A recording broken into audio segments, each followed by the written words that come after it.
What's going on, everybody? So this is the Season 5 review of Episode 5 of Gotham, and we're going to start off a little bit by praising Gotham. That's right, not something I do all the time on this channel, but I'm going to go ahead and praise Gotham because I surprisingly ended up liking the Riddler story. Now, it's not perfect. Definitely not perfect. I still don't like that they just, he's lost his mind again, and we had to really deal with that because we got enough of that in Season 4. I do like, and I am 100% going to admit this, completely forgot about Hugo Strange. Like, I knew that Riddler was there, and I knew that Hugo Strange brought him back, but with, freaking Gotham's, just kind of shoddy writing at times, I didn't know if they were going to connect those stories, and I just completely forgot about Hugo Strange. Well, in this episode, we found out that Riddler knows that somebody is controlling him, or he thinks somebody is controlling him, because he went to go kill Penguin, and Penguin told him, "Why would I do that to you, Ed? I was the one that brought you back to life. I paid Hugo Strange to bring you back to life,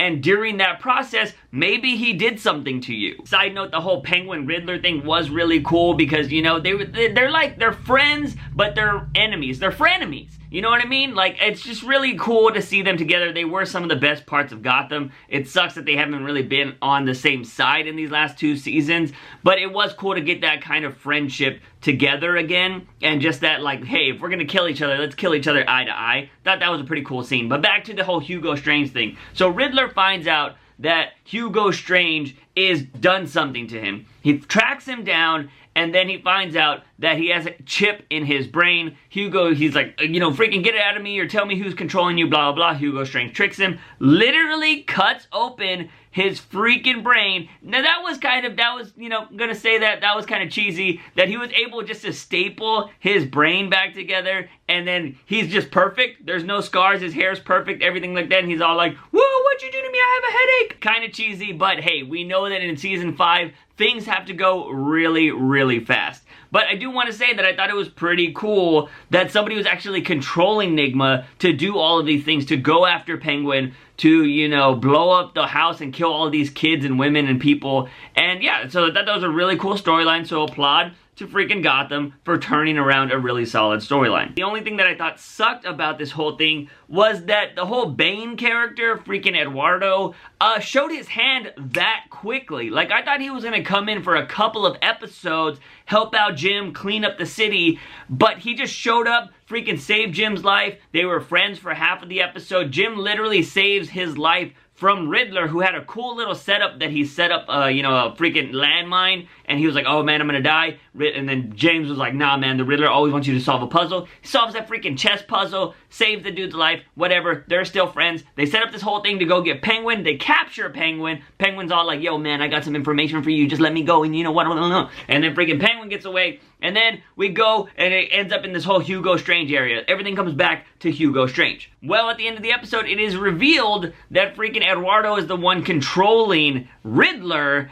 and that Hugo Strange is working with them. That relationship right there will explain the whole Hugo Strange making him Bane later, but it just sucks that he was revealed to be Bane not to be Bane, but revealed to be an enemy this quickly. And this is one of the downsides of having to do a final season and you're just cramming everything in to 12 episodes, because I think had they had the 22 or 24 episodes or whatever they usually have, they could have had him be a good guy for a few episodes, because then when he turns, you're just like, oh, what?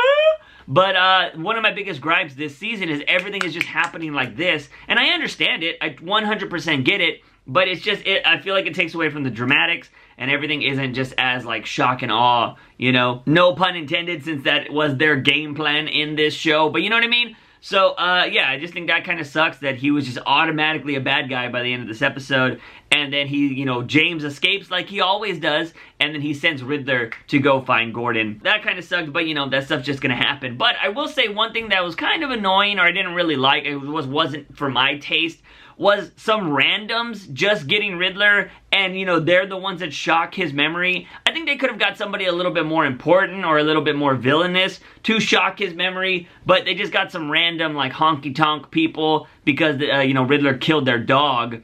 And, John Wick would do the same thing, but you know what I mean? Like, I thought it was just some random people. They're the ones that got his memory back. I think, you know, had he got, you know, his memory back in another way, that would have been a little bit more interesting in my opinion. But hey, whatever. Another little side note about Penguin, because there wasn't really a lot to say about him. The best stuff with Penguin was from the Riddler section. But I did like that whole little homage to freaking Scarface when he was in the stuff and he was like, oh, what's up, bitch? You want to say hello to my little friend? Thought Penguin looked pretty badass there. Now moving on to Crybaby Bruce. That is right, ladies and gentlemen. We got to see a little bit more of Bruce Wayne, and you know, he's just so upset that Selina killed somebody, although this is the second time she's done it, so she's been a murderer this whole time, Bruce. I don't know why you're getting so upset about this. Somebody pointed out in my comment section of the last video, they were like, yo, if you actually paid attention to season 1, when Selina kills that guy, Bruce actually contemplates whether or not that was a good thing to do or not. So that was a fair point, comment section person. But I will say, one, if you do go back and watch that clip, it's cold-blooded murder. The guy is not attacking the kids, and she literally just pushes him out of a window. She just straight up killed that dude. So one, Selina is a murderer, and Bruce can definitely have emotions to know, oh, is this good or not? But I would say if you are going to put so much emphasis on Bruce questioning if that was okay or not, then that definitely makes it worse when he killed 2 people. That is right, I'm never going to let this go. He killed Alfred and he killed Ra's al Ghul, and they talked about it in this episode, and Alfred was like, Bruce, you're not a murderer. Somebody made you do it. No, Alfred, the definition of murder is killing somebody, you murderer. You could say it wasn't premeditated if you wanted to, Alfred, but Bruce killed somebody, okay? He didn't have to kill Ra's al Ghul. No matter what somebody says to you, if you kill somebody, that is your decision. Let's not forget, all Ra's said was like, oh, if you don't kill me now, I'll come out in the future and kill your non-existent wife and child. And that is what drove Bruce over the line to actually kill Ra's, when back in past seasons, Bruce actually came face to face with the man that killed his parents. If he was ever gonna be killing somebody and had a justified killing, it would have been that guy. But he didn't do it. But then you're gonna have Ra's be like, oh, I'll kill your freaking fake wife and baby! Ah! Like that's, oh, always gonna annoy the hell out of me. So to end that mini rant, Bruce is a murderer, Alfred. He's a murderer. Let me know your thoughts in comment sections in the down below. He's a murderer. I know a lot of you guys would be like, no, well technically Ra's came back, so he's not a murderer. Freaking Barbara still helped him kill him again, so he killed him twice.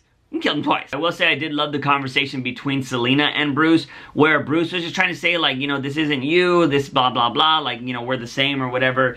And she's like, no, we're not the same. She was like, you know what? I was there when your parents died, and I didn't want to do anything because I only cared about myself. Like, we're not the same. I won't jump into battle to save somebody like you will. And I thought that was a really good scene from freaking Selina. I thought she was dope.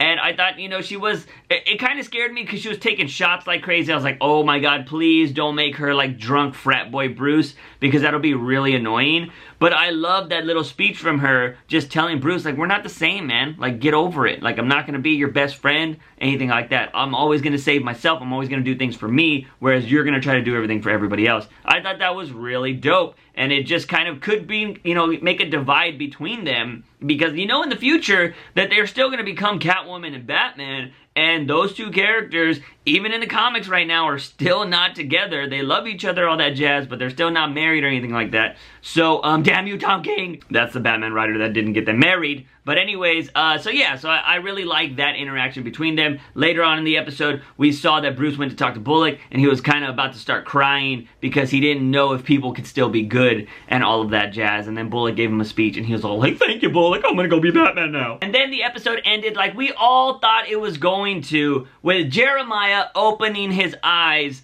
for the freaking end of the episode, because we knew he wasn't gonna die. We just knew it. And no, this doesn't go against my point, like, see, I'm still sticking by what I said in last week's episode, where you shouldn't be showing all of this stuff for later episodes and then do something like killing Jeremiah. Even though they bring him back in a really good way in this episode, with Harley saying like, hey, we're almost done, like, you want to get up? And he's all like, oh, I'm trying to sleep. He tells Echo, Harley, whatever you want to call her, he tells her that he needed Selina Selena to get really deep, to make it believable that he was dying. That way he could continue his master plan and do whatever the hell he's doing. And I thought that was really good. That was a solid move. And it seems like Gotham does all the solid stuff with Jeremiah, but they don't do so much with all the other characters. But they do make him the top of the top, which is how it should be, because he's supposed to be the Joker. But again, none of us thought this dude was gonna be dead, because they had already previewed it. They had already shown clips from previous episodes.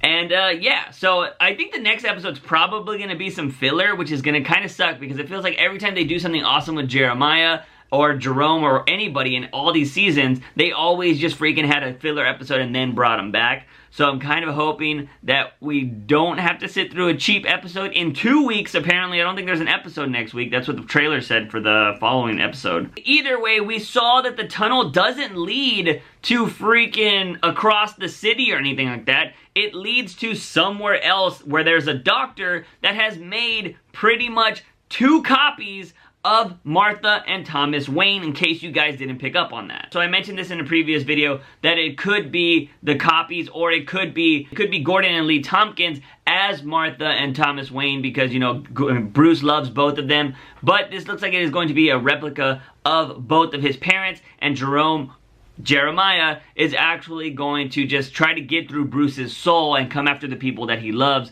and just really try to break him that way. And I do want to point out, if you are not a comic book reader, this storyline is literally just happened in the comic book. Somebody is going after Batman, and they recreated Thomas and Martha Wayne, and exactly the way they look, exactly the way they died, everything in the comic books. So I thought it's pretty crazy that Gotham is doing exactly what is happening in this current run of Batman Detective Comics, which is pretty cool, but at the same time, we're just gonna have to wait and see what they're actually going to do with it. I don't think the Joker is behind this one. I believe in the comic books, this is gonna be Arkham Knight. Anyways, ladies and gentlemen, let me know what you thought about this episode in the comment sections down below. I will be having another video out later this weekend, or even possibly today, called Batman News Weekly. It's gonna be a new series on this channel where I just gather all of the Batman news that has happened during the week and put it in one video, because it is kind of hard just to make videos about every single bit of news.